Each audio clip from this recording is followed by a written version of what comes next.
Hey, welcome to Good Enough Spanish.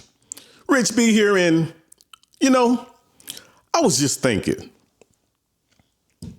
I used to work at a gym, not as a trainer or anything, but just part of the membership department and its staff. And one thing I always notice is that some of the biggest guys in the gym, they don't always lift the heaviest weights. And that's not a fluke. And it says a lot about why so many people struggle to speak Spanish, even after years of studying. Now, why do the biggest guys, why don't they always lift the most weights? And what does that teach us about Spanish learning or language learning in general? So, I'm thinking about this. Now, here's the thing. Interesting. Now, the biggest guys in the gym, the ones with those crazy muscles, they aren't always the strongest. Matter of fact, some of them weak as hell. You think that they be lifting the heaviest weights, most weight. But a lot of times, they're not. And if you've ever watched a powerlifter train, they may not even look that big, but they're moving some serious weight. Way heavier than those bodybuilders. Meanwhile, the bodybuilders are focused on something totally different. They're playing a totally different game. Not lifting heavy weight, but building muscle.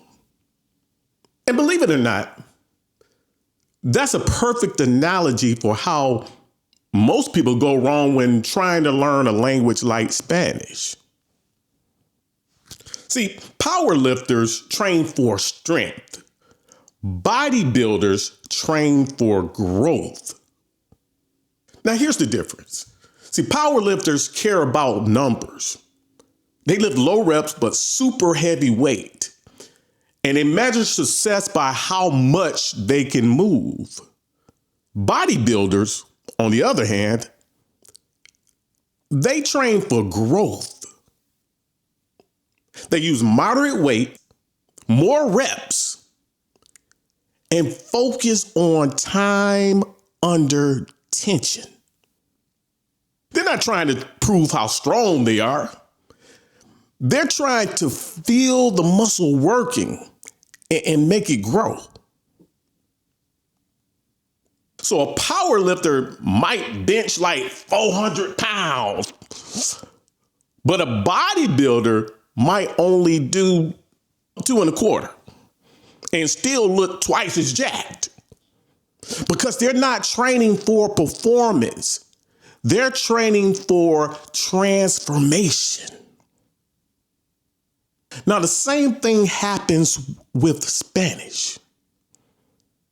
When it comes to Spanish, a lot of people take the powerlifter approach. They want to lift heavy, learn all the slang real fast, and they grind their way through tons of vocabulary lists, crank out all these random lessons, chase streets and levels. It feels like they're doing a lot of busy work. But in reality, they're just lifting heavy without building much muscle. Real progress in Spanish, like in bodybuilding, comes from controlled, consistent reps. From getting time under tension in the language, talking, listening, thinking in Spanish, even struggling a little bit. That's where the real growth happens. And if you're not familiar with the term time under tension, just think of this. Time under tension equals time in Spanish. See, in the gym, time under tension, it means how long your muscle is actually working during a set. So So the longer you keep it working, the more it grows. So in Spanish, your muscle is your brain. And time under tension, it means how long you're actually using Spanish, not just studying it, but actually using it. See, when you're listening to a podcast, having a conversation, or thinking through what to say next in Spanish, that's time under tension. That's where the muscle builds.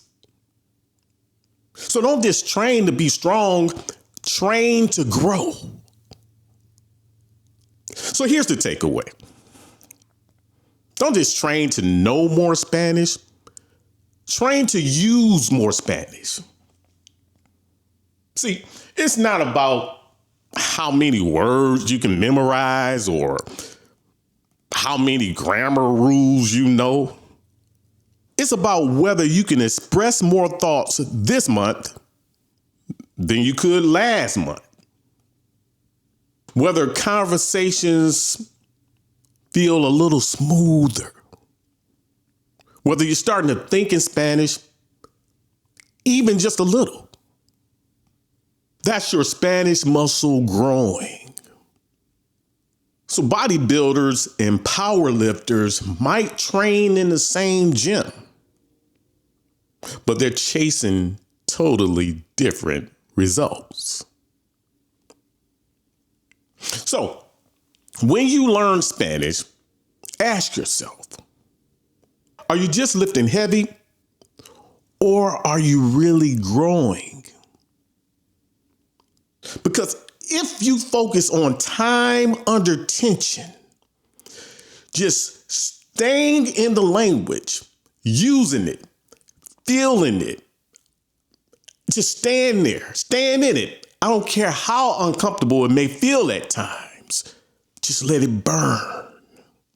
If you stay there, then you'll start to see results that go way beyond vocabulary list.